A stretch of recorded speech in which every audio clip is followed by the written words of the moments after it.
Hare Krishna, Radhe Radhe. Welcome to happy life with Kanha ji, जिसकी आज की वीडियो में आप हैं शिवानी के साथ। आज का हमारा ये वीडियो भी निर्जला एकादशी व्रत पर ही आधारित है। इसको लेकर सभी के मन में इतने सवाल हैं, इतने भ्रम हैं, इसीलिए आज की वीडियो में हम सभी सवालों का उत्तर जानेंगे। सबसे पहला सवाल जो निर्जला एकादशी के बारे में है वो ये कि क्या निर्जला एकादशी से एकादशी व्रत को शुरू कर सकते हैं? तो इसका जवाब है हाँ, बिल्कुल कर सकते हैं। निर्जला एकादशी का महत्व सभी एकादशियों में अधिक माना गया है। वैसे तो सभी एकादशियों का अपना एक अलग महत्व है, लेकिन निर्जला एकादशी का महत्व सभी एकादशियों में ज़्यादा माना गया है। इसीलिए निर्जला एकादशी से एकादशी व्रत को शुरू किया जा सकता है। दूसरा सवाल है कि क्या लड़कियां इस व्रत को कर सकती हैं? हाँ जी, ये बिल्कुल कर सकती हैं। एकादशी व्रत को लेकर लोगों में एक भ्रम है कि इस व्रत को केवल विधवाओं को करना चाहिए, जबकि ऐसा बिल्कुल नहीं है। एकादशी का दिन भगवान विष्णु को, भगवान कृष्ण को और भगवान राम को अति प्रिय माना गया है। अतः जो कोई भी भगवान से प्रेम करते हैं या उनकी कृपा दृष्टि पाने के इच्छुक हैं, वो एकादशी का व्रत कर सकते हैं, चाहे वे स्त्री हो या पुरुष हो, मैरिड हो या अनमैरिड हो। अब यहाँ पर एक और भी प्रश्न आता है कि कुछ लोग कहते हैं कि अनमैरिड लड़कियों को ये व्रत नहीं करना चाहिए, तो क्या वो लोग गलत कहते हैं? नहीं, ऐसा नहीं है। ऐसा इसलिए कहा जाता है कि एकादशी का व्रत अगर शुरू कर लिया जाए तो जब तक इसका उद्यापन न कर दिया जाए, इसे छोड़ा नहीं जाता। चाहे कोई भी परिस्थिति रहे, कहीं जाना हो, शादी हो, पार्टी हो या कोई भी समस्या हो, व्रत नहीं छोड़ना है। अब ऐसे में ये सोचकर मना किया जाता है कि पता नहीं शादी के बाद ससुराल किन रीति रिवाजों को मानने वाली मिले, क्या पता वहाँ पर व्रत ना रख सकें तो ये व्रत भंग हो जाएगा, और इसके पीछे कोई कारण नहीं है। एकादशी व्रत को कोई भी कर सकता है। निर्जला एकादशी व्रत से ही जुड़ा एक और सवाल है कि क्या निर्जला एकादशी व्रत में कुल्ला, आचमन या आदि कर सकते हैं? तो इसका जवाब है कर सकते हैं। कुल्ला या आचमन का दोष निर्जला एकादशी में नहीं लगता।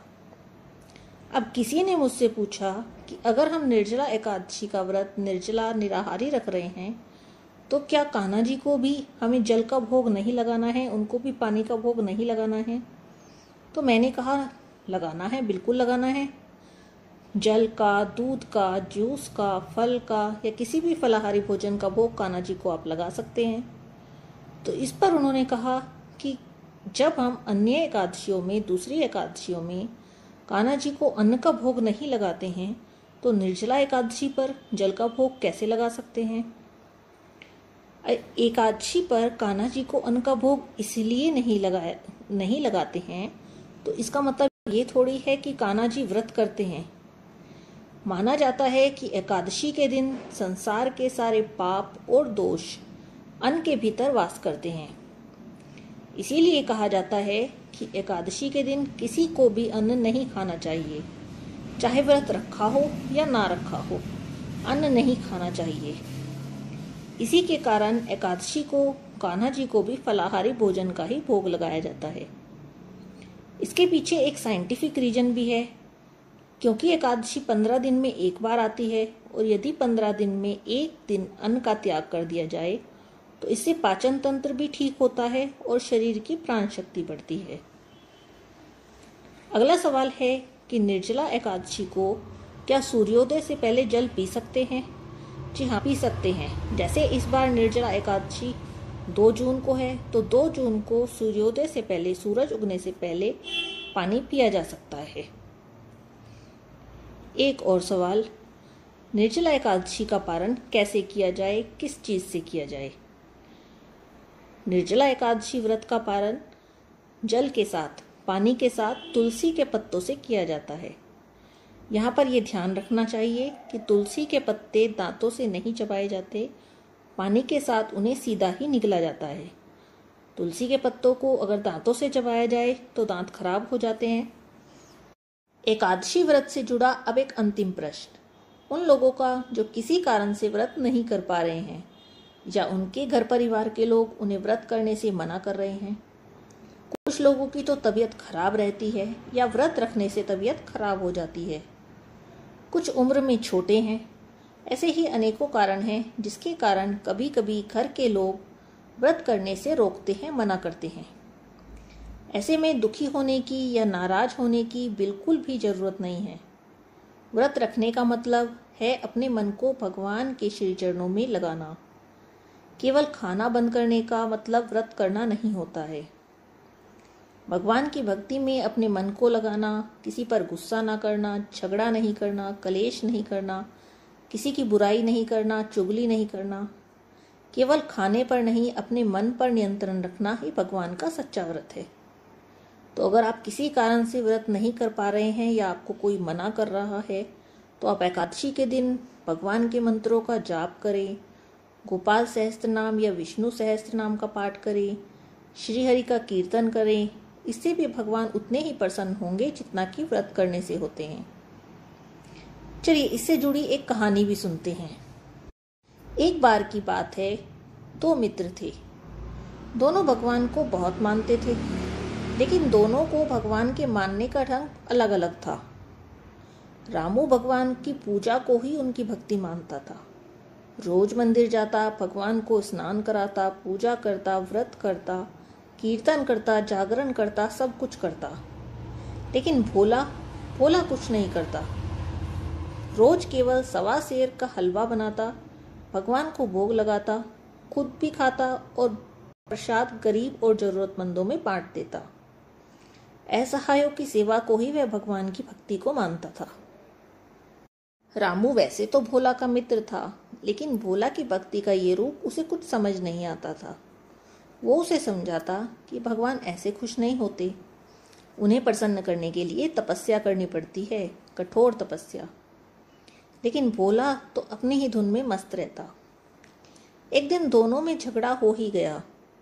रामू ने कहा, मैं भगवान का भक्त हूँ, तुम तो ढोंगी हो, खुद ही बनाते हो, खुद ही खा लेते हो।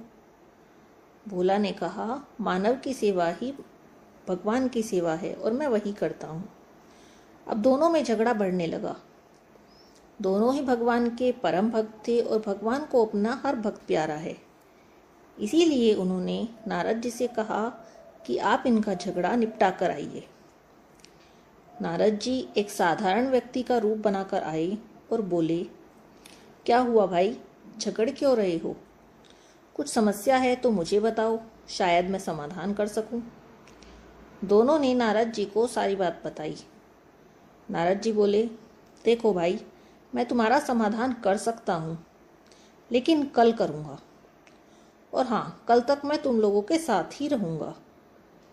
दोनों मान गए। शाम को नारद जी ने रामू और भोला से कहा, क्यों भाई, कल उत्सव में तो जा रहे हो ना? रामू बोला, कैसा उत्सव, और उत्सव है कहाँ? नारद जी बोले, तुम्हें नहीं पता? राजा ने महल में कल सुबह उत्सव रखा है और सबको बुलाया है। जो भी कल उत्सव में जाएगा उसे राजा मुंह मांगी वस्तु उपहार में देगा। नारद जी की बात सुनकर दोनों मित्र सोच में पड़ गए। रामू सोचने लगा, कल उत्सव के लिए सुबह जल्दी निकलना होगा, कहीं ऐसा ना हो कि देर हो जाए। इधर भोला ने सोचा, नहीं, मैं तो उत्सव में नहीं जा सकता। अगर मैं उत्सव में गया तो जो लोग मेरी राह देखते हैं प्रसाद के लिए, वो भूखे रह जाएंगे, मैं तो नहीं जाऊंगा। अगले दिन सुबह रामू ने जल्दी जल्दी सारी पूजा खत्म की। आधी अधूरी सी पूजा की। उसे डर था कि कहीं देर ना हो जाए। जल्दी जल्दी में भोग लगाना भी भूल गया और उत्सव के लिए निकल पड़ा। इधर भोला ने रोज की तरह सवा सेर हलवा बनाया और भगवान को भोग लगाया, फिर प्रसाद बांटने चला गया। दोपहर में रामू, भोला और नारद जी फिर मिले। पूछने लगे कि आपने कहा था कि कल बताएंगे कि कौन बड़ा भक्त है, अब बताइए। नारद जी ने कहा, रामू, तुम पूजा पाठ तो करते हो, लेकिन भगवान की सच्ची भक्ति को तुम अभी तक जान ही नहीं पाए। तुम्हारे मन में अभी भी लालच बसा है। याद करो, आज सुबह उत्सव में जाने की जल्दी में तुम पूजा भी अधूरी छोड़ गए और तुमने भोग भी नहीं लगाया। लेकिन भोला उत्सव में नहीं गया केवल इसीलिए कि जिन लोगों का पेट इसके बनाए प्रसाद से भरता है, जो रोज इसकी राह देखते हैं, कहीं वे भूखे न रह जाएं। भगवान की भक्ति भारी आडंबर से नहीं, जरूरतमंदों की सेवा में है। अब तुम ही कहो, क्या तुम भोला को अभी भी भगवान का भक्त नहीं मानते? इतना सुनकर रामू ने भोला से हाथ जोड़कर क्षमा मांगी। हैप्पी लाइफ विद कान्हा जी की आज की इस वीडियो में बस इतना ही। अगली वीडियो में जल्दी ही फिर मिलेंगे, तब तक जुड़े रहिए हैप्पी लाइफ विद कान्हा जी के साथ। हरे कृष्णा, राधे राधे।